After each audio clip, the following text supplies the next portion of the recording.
आज मैं पुनः अष्टम वर्ग के विद्यार्थियों के लिए साइंस में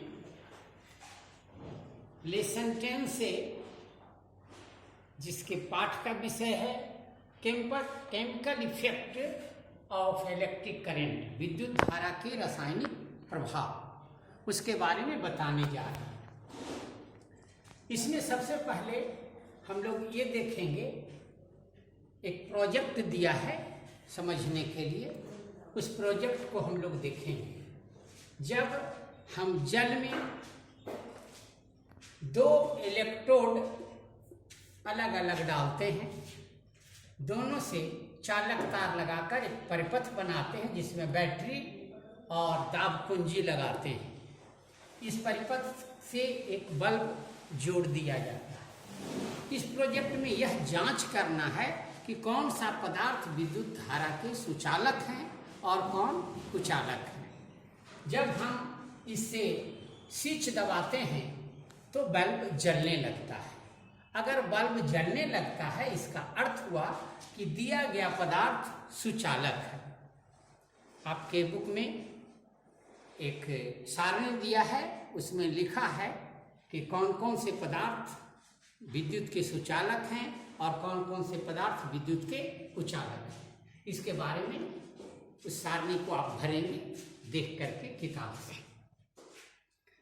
दूसरा जो प्रोजेक्ट है उसमें ये साबित करना है कि जब हम जल में विद्युत धारा प्रवाहित करते हैं तो जल हाइड्रोजन और ऑक्सीजन में विखंडित हो जाता है। हाइड्रोजन गैस में और ऑक्सीजन गैस में रिएक्शन है 2H2O एरोमार्क 2H2 + O2, यानी जल के अणु जब टूटते हैं तो 2 भाग हाइड्रोजन तो 1 भाग ऑक्सीजन गैस का निर्माण होता है। इसे प्रयोग द्वारा दर्शाने के लिए, विद्युत के रासायनिक प्रभाव को दर्शाने के लिए एक कांच का बोतल लिया जाता है। इस बोतल के अंदर 2 परख नलियां डाल दी जाती है। ये दोनों टेस्ट ट्यूब्स हैं और इसकी दोनों के अंदर एक एक इलेक्ट्रोड डाला जाता है। इलेक्ट्रोड से चालक तार लाकर परिपथ बनाते हैं जिसमें बैटरी और स्विच जुड़ा रहता है परिपथ से। ये धन ध्रुव हो गया और ये ऋण ध्रुव हो गया। बैटरी के दोनों तरफ से जो धारा प्रवाहित होगी उसके बारे में। अब ज्यों ही हम स्विच दबाते हैं तो विद्युत धारा परिपथ से प्रवाहित होने लगती है और हम देखते हैं, कुछ देर के बाद हम देखते हैं कि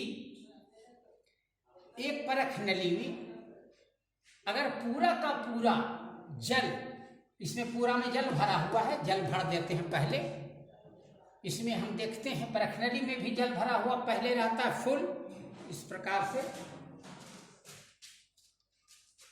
परख नली में पहले पूरा जल भरा हुआ है, ये देख लीजिए। इसमें भी जल भरा हुआ है और बोतल में भी जल डाल देते हैं। जब हम विद्युत धारा प्रवाहित करते हैं इस परिपथ से तो देखते हैं कि अगर एक परख नली में आधा परख नली खाली हो जाती है, आधी परख नली खाली हो जाती है यहाँ तक, तो ये पूरा का पूरा जल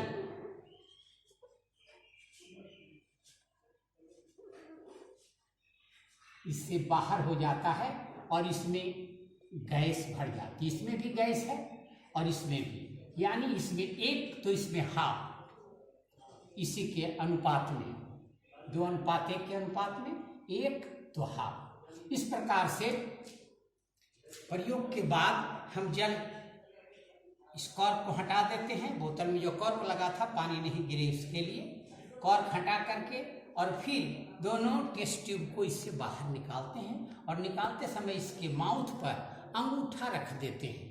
अंगूठा इस प्रकार से रखते हैं कि इसमें जो गैस है वो बाहर नहीं आए।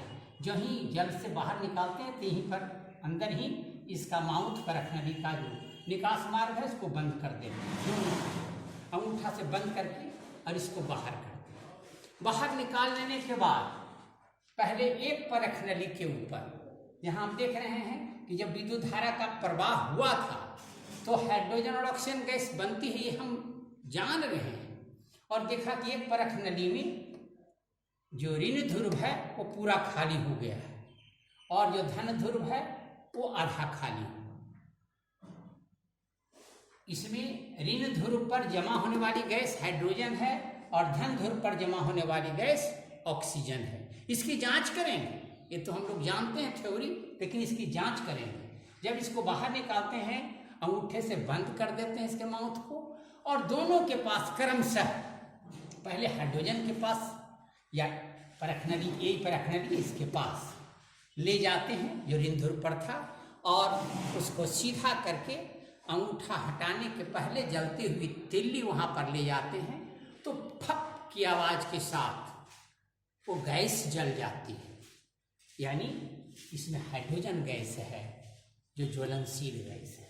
दूसरे परख नली के माउथ के पास जो ही हम जलती हुई तिल्ली ले जाते हैं तो वो तिल्ली तेजी से जलने लगती है। तिल्ली का जो अगला सिरा है, ये सिरा है जो वहां ले जाते हैं इसके पास सीधा करके, इस प्रकार से आप देख लो, ये परख नली है। इस परख नली के माउथ के पास पहले बंद करके रखते हैं, माउथ के पास जलती हुई तिल्ली ले जा रहे हैं, तो क्या होता है कि ये तेजी से जलने लगती है, तिल्ली तेजी से जलने लगती है। इसका मतलब है वो गैस है जो जलने में सहायक है, अर्थात ये गैस ऑक्सीजन है। लेकिन दूसरे में क्या देखा था, जो ही तिल्ली ले जाती है तो पूरा जो गैस था ये जलने लगता है, यानी ज्वलनशील गैस है, और वो गैस हाइड्रोजन है, फक की आवाज के साथ तुरंत जल जाने वाली गैस जल जाती है। इससे साबित ये होता है कि जल में जब हम विद्युत धारा प्रवाहित करते हैं तो जल अपने अवयवों में, हाइड्रोजन में और ऑक्सीजन में विखंडित हो जाता है। यानी जल का अपघटन इलेक्ट्रिक करंट के प्रभाव से संपन्न होता है। और इसी बहाने हमने देखा कि chemical effect of electric current, यानी विद्युत धारा के रासायनिक प्रभाव को हमने इस प्रयोग के आधार पर देखा। इसमें गौर से समझना होगा, फिर से ध्यान से समझिए। एक बोतल लिया जाता है कांच का, उसमें के अंदर दो परख नली डालकर दोनों में इलेक्ट्रोड डाल देते हैं, उससे तार बाहर निकाल देते हैं और माउथ पर कॉर्क लगा देते हैं ताकि पानी गिरे नहीं, और इसे उल्टा करके रख देते हैं। तो इस सब में दोनों परख नली में भी पानी भरा हुआ है और बोतल में भी यहाँ तक पानी भरा हुआ है। जो ही विद्युत धारा प्रवाहित करते हैं तो देखते हैं कि धीरे धीरे कोई गैस बन रही है और गैस जल विस्थापन विधि से जमा हो रही है। दोनों को जब हम जांच करते हैं तो देखते हैं कि इसके ऋण ध्रुव पर हाइड्रोजन गैस और धन ध्रुव पर ऑक्सीजन गैस एकत्र हुई है। और इसकी जांच के लिए कॉर्क को हटा करके इसके माउथ पर, परख नली के माउथ पर हम अंगूठा डाल देते हैं और बाहर निकाल कर जब उसकी जांच करते हैं तो जो ऋण ध्रुव पर पूरा बना था पूरी परख नली में, धन ध्रुव पर आधी परख नली में, तो देखते हैं कि जल का जब विखंडन हो रहा है तो दो भाग हाइड्रोजन बनता है, हाइड्रोजन गैस, तो एक भाग ऑक्सीजन गैस बनता है। यानी 2:1 के हिसाब से ये टूट जाता है, जल विखंडित हो जाता है इलेक्ट्रिसिटी के प्रभाव से। थैंक यू, फिर मिलते हैं अगले लेसन में।